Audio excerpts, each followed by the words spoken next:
Tenemos Así que es. volver ahora sí con más información, más noticias, porque en los últimos días se llevó a cabo una nueva cumbre del G20, el grupo de los 20, y bueno, participó obviamente la República Argentina, su presidente Alberto Fernández, y para hablar más sobre este tema ya estamos en contacto con María Eugenia Cardinali, que es titular de la Cátedra de Relaciones Internacionales de la licenciatura en Ciencia Política de la Universidad Nacional de Entre Ríos. María Eugenia, mucho gusto. Acá la saludamos de Canal 6, Valentina y Gonzalo. Hola, ¿qué tal? ¿Cómo están? Mucho gusto. Gracias por atendernos a esta hora de la tarde. Y en primer lugar, una consulta que quizás puede resultar obvia, pero bueno, por ahí, para aquellos que no lo saben, ¿qué sería el grupo de los 20? Sabemos que son 20 países, ¿no? Exactamente. Bueno, hay que diferenciar un poco porque uno por ahí tiende a confundir organización con grupo, con el G20, como cualquier grupo, como por ejemplo el G7, que también por ahí se siente mucho en las noticias, es un grupo de concertación. ¿Qué quiere decir esto? Se reúnen, discuten, tratan de generar consenso, pero esos acuerdos no son obligatorios para los estados. No es que ningún país tiene que hacer lo que se acuerda ahí. La idea es que esto sirve de lineamientos para las políticas públicas que van a tomar los gobiernos, ¿no es cierto? Claro. Pero no es obligatorio, es simplemente un grupo de concertaciones. Un poco trazan las líneas de las políticas exteriores de esos estados, y un poco cómo quieren que sean los temas principales de agenda internacional. Perfecto. O sea que son por ahí, sería el grupo de los 20 países más importantes del mundo, podríamos decir, o no, porque quizás alguien que nos está viendo y escuchando por ahí dice, pero Argentina es realmente uno de los 20 países más importantes o que tiene poder de decisión del mundo. Bueno, en realidad el G20 se arma en su momento cuando surge por las organizaciones dentro de la Organización Mundial de Comercio para el tema de la venta de cereales, para todo el tema de la agricultura y el comercio internacional agrícola. Claro. Y en ese sentido Argentina sí tiene un rol importante, por eso es convocada, junto con Brasil y otros países. Pero son, bueno, 19 países más la Unión Europea, por eso el G20. La Unión Europea, como ustedes saben, es una organización supranacional que incluye a varios países de Europa. Y además, bueno, está Canadá, por ejemplo, está Estados Unidos, China, los más conocidos, pero también está Brasil y Argentina, también está México, Indonesia, que es donde se llevó a cabo la cumbre. Y en juntos, estos países generan el 90% del PBI mundial. Esto estaba leyendo hoy antes de salir al aire para tener estos datos, por ejemplo. Qué tremendo ese dato realmente, ¿no? Que 20 países generen el 90% del PBI mundial es algo tremendo, ¿no? Porque no recuerdo exactamente el número de países, ¿no? que tiene el mundo, pero son cerca de 200, si no me equivoco. Exactamente. Y la verdad que 20 solamente. Y ni hablar el G7, no quiero confundir por ahí a la teleaudiencia, pero que son las máximas potencias del mundo, que imagino que entre ese grupito de los 7 también generan una gran parte, ¿no? También del PBI. Exactamente, sí, ese dato concreto no lo tengo, pero sí, claramente son las economías más ricas del mundo y son las que básicamente manejan el comercio y las finanzas, ¿no es cierto? Las del G7. Sí. Bien.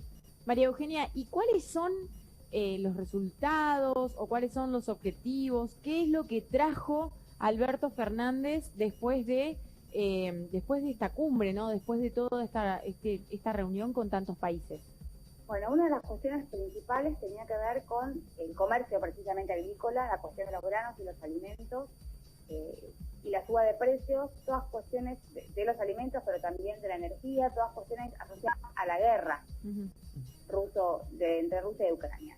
Claro, el G20 no se ocupa de temas de seguridad, no era su principal tema. Los principales temas tenían que ver con, bueno, la futura arquitectura sanitaria internacional después de la crisis de la pandemia, con la seguridad alimentaria y energética, que eso sí es un poco consecuencia de la guerra, y con las transformaciones digitales. Esos eran los principales temas de agenda. ¿Qué se quería negociar o qué le interesaba a Argentina en ese sentido? Bueno, sobre todo lo que tiene que ver con los precios de los insumos, por ejemplo, fertilizantes para la producción agrícola y los precios de la energía, que obviamente generan mayores inconvenientes a la ya problemática situación de inflación argentina. Por supuesto. Y después me imagino otra cosa importante para nuestro país fue el apoyo que recibió, ¿no? Sobre todo con respecto al Fondo Monetario Internacional. Ya sabemos que de alguna forma, independientemente de lo que hagamos internamente, nuestra economía hoy en día está, digamos, pendiente o depende del Fondo Monetario, ¿no? Por la deuda que tenemos. Y me imagino que ese apoyo conseguido, aunque sea simbólicamente, es importante. Sí, claro, sí, eso también era uno de los objetivos más importantes para Argentina, porque tener ese respaldo también significa, no nos olvidemos que el fondo es una organización internacional. Y al ser una organización internacional, esto quiere decir que está conformada por estados.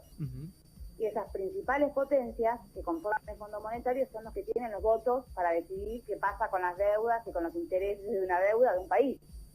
Digo, Francia, Estados Unidos, Alemania, ¿no? Gran parte de los que están en el G20 son los que después van a decidir cómo trata el Fondo Monetario la deuda de Argentina, los préstamos y los intereses. Entonces, claro que es muy importante, es un apoyo, yo diría, un poco más que simbólico, ¿no? Es un respaldo importante. Además, el Fondo Monetario justamente son esos países, ¿no? El Fondo Monetario son diferentes estados también. Claro, exactamente, es una organización internacional y está formada por estados. Hay la mayoría de los países del mundo. Lo que sí tiene el fondo es una particularidad, y es que, digamos, popularmente todos decimos, o se suele decir, que Estados Unidos es el que maneja el Fondo Monetario, ¿no? Bueno, en realidad, dentro del Fondo Monetario, las decisiones se toman por voto cualificado. Esto quiere decir que mientras más aporte económico haga un Estado a esa organización, más vale su voto. Entonces, el voto de Estados Unidos vale mucho más que el de Argentina o que el de, no sé, Bali, ¿no? Claro. De Indonesia, el de Taiwán, no sé, por decir, por Taiwán no puede, pero por nombrar por supuesto. Más chicos. Así que otra cosa importante, ¿no? Que lo había mencionado al principio justamente, es que se pueden tratar diferentes temas, pero ningún país tiene la obligación de aplicar esto. Esto me hace recordar algo muy parecido a lo que sucede, sacando las diferencias, ¿no? En el Parlasur, donde también se pueden proponer diferentes políticas, pero no es que están obligados esos países a después a seguirlas, a cumplirlas. Exactamente, porque el Parlasur funciona como una instancia consultiva dentro del Mercosur, digamos. El Mercosur sí tiene instancias donde sus decisiones, si son acordadas por los miembros, son obligatorias. Siempre depende del acuerdo entre los miembros, ¿no es cierto? Pero bueno, ahí ya están conformados los órganos para donde se toman las decisiones dentro de la organización. El Parlasur no, es solamente consultivo, puede tirar directivas, ¿no? Ideas, hacer recomendaciones, pero no toma decisiones, no son obligatorias sus decisiones ni sus recomendaciones. Perfecto. Hice esa pregunta básicamente porque mucha gente, ¿no? Por ahí se puede preguntar, cuando sesiona la ONU, ¿no? La Asamblea Anual de las Naciones Unidas, el Grupo de los 20, o sea, ¿qué cambios, si cambia algo en mi vida, ¿no? Por ahí, para muchas personas puede parecer tan lejano esto, ¿no? Estas reuniones que tienen los presidentes. Bueno, generalmente lo que pasa en la Asamblea de Naciones Unidas no, pero lo que pasa en la cumbre del G20 sí. Precisamente porque decíamos son las principales economías del mundo, ¿no? El 90% del PBI del mundo, o sea que las decisiones que ahí se tomen son relevantes. En concreto para Argentina es muy importante que Rusia ratificó el acuerdo, las negociaciones que ya había hecho con Turquía como mediador, con Ucrania, para permitir que Ucrania siga exportando granos a través del Mar Negro. Esa es una negociación que había estado trabada hasta julio, se logró acordar, vence el 19 de noviembre, y una de las cosas fundamentales que se esperaba de esta cumbre era que Rusia acepte prolongar, más allá de la guerra, prolongar ese acuerdo para el comercio, no frenar el comercio de granos de Ucrania, que como todos bien sabemos es uno de los principales, porque ya ahora con la guerra todos nos hemos enterado, es uno de los principales productores agrícolas del mundo, sobre todo de trigo. Así es. Perfecto. Entonces, ese es un acuerdo muy importante que sí tiene que ver con la vida cotidiana, porque eso tiene que ver con los precios de los cereales, con los precios de los fertilizantes para el comercio agrícola, que está frenado también por la guerra, porque en gran parte eso es producción rusa, entonces esos precios que nosotros necesitamos tanto de esos insumos va a depender de lo que pase con la guerra y de los acuerdos internacionales que haya. Por supuesto. Y a eso también se suma, ¿no? La reunión que tuvo el presidente Alberto Fernández, no sé si fue dentro del G20, pero aprovechó esa oportunidad con el presidente de China, que se comprometió, ¿no? A seguir financiando la obra pública más grande que tiene China fuera de su país, que está justamente en la provincia de Santa Cruz. Esto también creo que es algo muy importante y que como país para nosotros es fundamental, tiene que ver además con la energía. Exactamente. Y además, bueno, Argentina tiene o intenta tener un vínculo más fuerte con China, sobre todo porque China invitó a Argentina a que participe de los BRICS, el grupo que conforman Brasil, China, Rusia, Sudáfrica e India.